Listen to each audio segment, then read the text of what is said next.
Man can center himself only after he can take the knocks of being the rim.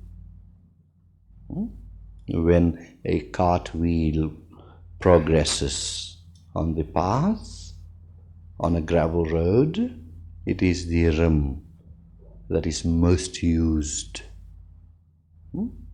And when we can be most used in the experiences of life and take them bravely, can we turn to the center? Otherwise not. But we are doing things topsy-turvy, upside down, wrong side up, where we think we are the center, when we are not. We are just the circumference serving the center.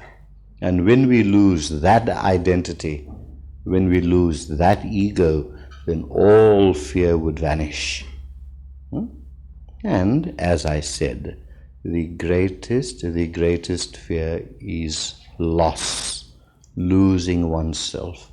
Yet we know that it is only by losing oneself that one gains. By not standing apart, you are losing your identity and becoming one with the flower or the brook or the sunrise or the sunset. That is identification.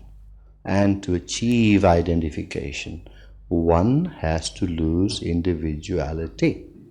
One has to submerge oneself. We can still preserve ego identity and say, I am John.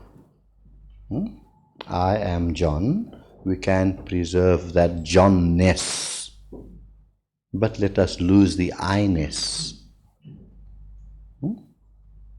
I am John.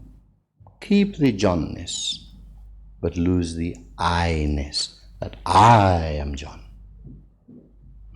And when that I-ness is lost, then John and Jill would find no difference between themselves. That is identification. And when there is identification, all fears are lost, because two makes friction. And when there's identification, there is no friction and no fear. All asylums are filled with people that have mental conflicts. And the basis of most of these conflicts is, of course, imbalance.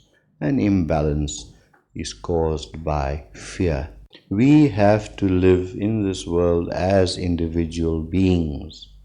And yet, while living as individual beings, we still have to identify ourselves with all other beings, in the sense of knowing that there is just oneness, and the separation that is apparently so is only created by the thoughts in the mind.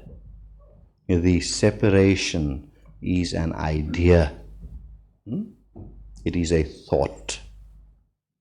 And those ideas of separation causes conflict and fear, because it is only at the level of greater refinement where this oneness is found, and that is where total happiness is to be found.